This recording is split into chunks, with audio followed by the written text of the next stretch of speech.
Sometimes when I see headlines about the Middle East, I uh, I have to admit I feel a little lost, like missile strikes and troop movements.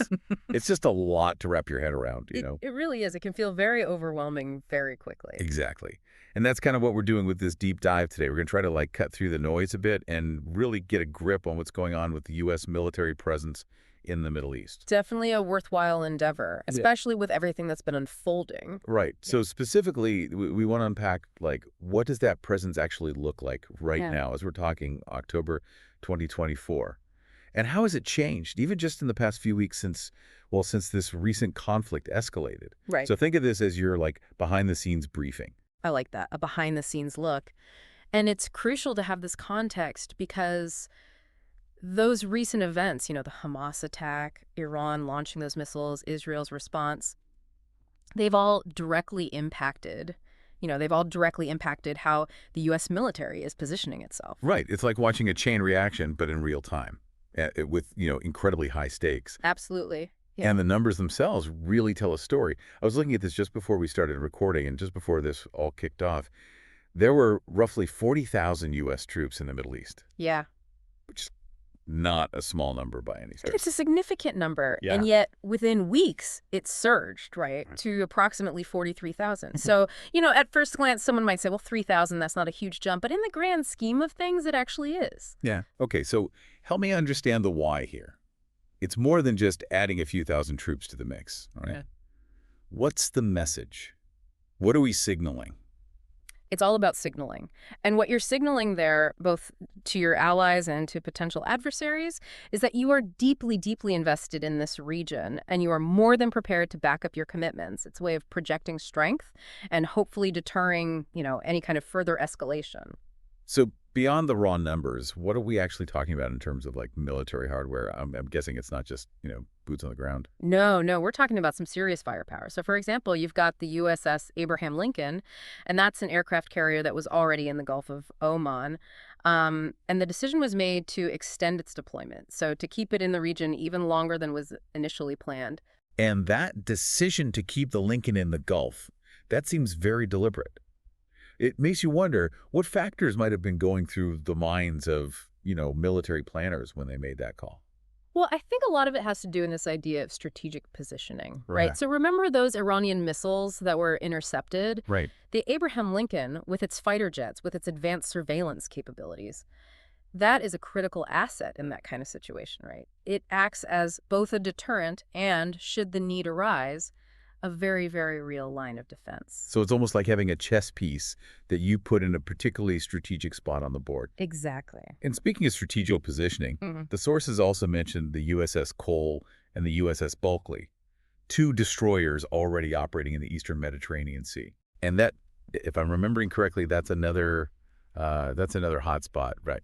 Can you remind me and remind our listeners, why is that area so significant? It's a crossroads, isn't it? Both geographically and geopolitically. Because you have to think about it, you've got this relatively confined body of water, and surrounding it are all of these nations with these complex and often very volatile relationships with each other. Right. You've got Israel and Lebanon, of course, right there. But then you've also got Syria, Egypt, Turkey, and historically, this region has been a tinderbox. Right. And with everything going on, it makes sense that the U.S. would want to have some kind of presence there. But what does that presence actually achieve, tactically speaking? Well, by having, again, a very capable force like those destroyers, right, in the Eastern Mediterranean, it allows for rapid response to any number of scenarios. And just like with the carrier in the Gulf, it sends that message of deterrence. It's a subtle but very real reminder that the U.S. is watching and they are ready to act. It's fascinating to me how much these deployments are about more than just pure military force, right? They're almost like diplomatic tools in a way, sending a message without a single shot being fired. Absolutely. It really highlights how intertwined I think military and diplomatic efforts really are, especially in such a volatile region. This is what I find so compelling about this whole topic. Yeah. We're not just looking at troop numbers on a map here, are we? We're actually trying to understand the strategic chess game being played out on this global scale. Exactly. Yeah. It's about connecting those dots and realizing that every move has implications. Now, on top of these more mobile deployments, like we've been talking about with the ships, The U.S. also maintains a whole network of bases across the Middle East. Right. It's not like these ships are just operating in a vacuum. They need logistical support, places to, resupply, regroup, all of that. Absolutely, yeah. These bases are really the backbone of the U.S. military presence in the region because they provide that permanent footprint, that strategic advantage. So let's talk about those bases for a minute. What are some of the key ones? Yeah. And what role do they play in all of this? Well, the big one, the one that often makes the headlines, is Al Udeid Air Base in Qatar. How you take, yeah. Yeah. That one. I feel like I've seen that. You'll see mentioned in news reports about, Oh, yeah. drone strikes or troop deployments, that kind of Exactly. It's a massive hub. I mean, it is the largest U.S. base in the entire Middle East. Wow. So it's a huge, huge hub for air operations, for logistics, even command and control for the region. But it's not the only one by far. Right, because you can't just park an aircraft carrier group off the coast and call it a day. Exactly. Yeah, You you need need the network. You need that network, right? To support a military presence on this scale, you need a network. So we're talking about, Kuwait, Saudi Arabia, Bahrain, UAE, Oman, Jordan. We're talking about Turkey, Iraq even. All of these countries host U.S. bases. Okay. And each one of those serves a specific purpose, and it often ties into, regional partnerships and then the types of operations that, the U.S. military might need to conduct. So instead of just listing off locations, which to be honest, doesn't mean a whole lot to me without the context, can you give me an example of how one of these bases actually functions strategically? Sure. Let's pick one. How about Bahrain? Bahrain's a great example because it showcases just how strategically important even a small island nation can be in a region like this, right? Right. Because Bahrain is home to the headquarters of the U.S. Navy's Fifth Fleet. The Fifth Fleet. Now I know that name. Yeah. I couldn't tell you exactly what they do, but it sounds important. It's one you want to pay attention to. So the Fifth Fleet, they've got a huge area of responsibility. I mean, we're talking the Persian Gulf, the Red Sea, parts of the Arabian Sea, huge, huge swath of ocean. And their mission, maintaining what's called freedom of navigation in those waterways, Right. responding to crises, and generally just projecting U.S. naval power across this vast and very, very strategically vital region. Freedom of navigation. That's one of those phrases It that sounds. I feel like I should know what it means. Right. Like you should understand all the ins and outs. Then I'd be hard-pressed to actually define it. It's a bit nebulous, isn't it? But it's actually quite straightforward when you break it down. Okay. So think of it this way. Those waterways, especially the Persian Gulf, right? They're like the arteries of the global economy. Right. Oil, trade, you name it. It flows through those channels. Right. Yeah. Freedom of navigation is essentially the U.S. Navy's way of saying those sea lanes, they need to remain open. They need to remain accessible to all nations. They cannot be subject to blockades. They cannot be subject to interference. So it's about making sure that there's a free flow of goods and resources. Exactly. Yeah. That's exactly what it's about. And that makes sense when you think about, especially in a region as volatile as this. Oh, absolutely. You want to make sure that those sea lanes remain open. And by having the Fifth Fleet headquartered in Bahrain, it puts them right there. Right in the middle of it. Right in the thick of it. Yeah. Allows for a very rapid response to any challenges to that freedom of navigation, closer coordination with regional allies, and constant monitoring of, frankly, a very, very dynamic maritime environment. See, this is what I love about doing these deep dives, because it's one thing to read a headline about the Fifth Fleet or Al Udeid Air Base. All right. Yeah. But it's another thing entirely to understand the role that they play in this really complex and interconnected region. You're not just getting the what, but you're getting the why. Exactly. It's about connecting those dots. Mm-hmm. The deployments, the bases, the strategic objectives, it all ties together. And for our listener, I think what it does is it helps paint a picture of why understanding this U.S. presence really matters. And it's not just about, like you said, knowing the numbers, right? It's about grasping the nuances.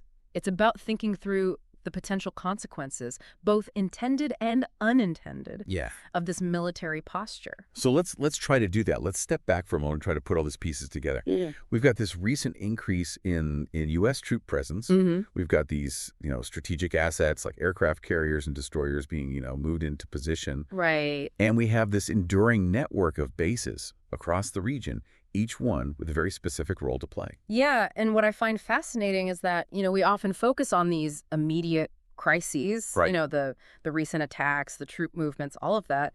But this presence, this U.S. military presence in the Middle East has been a constant for decades, right? It's almost like the stage is set and the actors may change, but the play goes on. Exactly, Yeah. exactly. And that's why understanding that underlying presence, those enduring interests, those entanglements, it's so crucial to making sense of what's happening in the region today because it gives you the context to interpret those headlines, to understand, you know, the motivations, the potential outcomes, all of that. It's like having a key to decode the news cycle in a way. That's a great way to put it because it allows you to ask, I think, more informed questions. You Yeah. can challenge assumptions Right. and ultimately arrive at your own but more nuanced understanding of these very, very complex events. It really is a case of the more you know, the more you start to see the patterns, the connections, and it just gives you a whole new perspective on what you're reading every day. When you open up a newspaper or you go to a news website. Absolutely. It's about going from simply reacting to the headlines to actually understanding the currents that are driving those headlines, right? Right. Yeah. And that actually brings up, I think, a really important question that I hope our listeners is considering as we're talking about all of this. You know, Okay. we've talked about the impact of this U.S. military presence on allies, right? On Israel, on Saudi Arabia, on Qatar, Countries that host the bases. the ones that host the bases, exactly, and have these very close military partnerships with the U.S. Right. Right. But what about the other countries in the region, Ooh. the ones that don't have U.S. bases on their soil? Yeah. How do they view this very potent American military presence? That's such a good point. Right. Does it make them feel more secure, or does it create new anxieties, new tensions? It's easy to get caught up in, the perspective of the U.S. and its allies, but there's a whole other side to this story, isn't there? There is, and those perspectives, those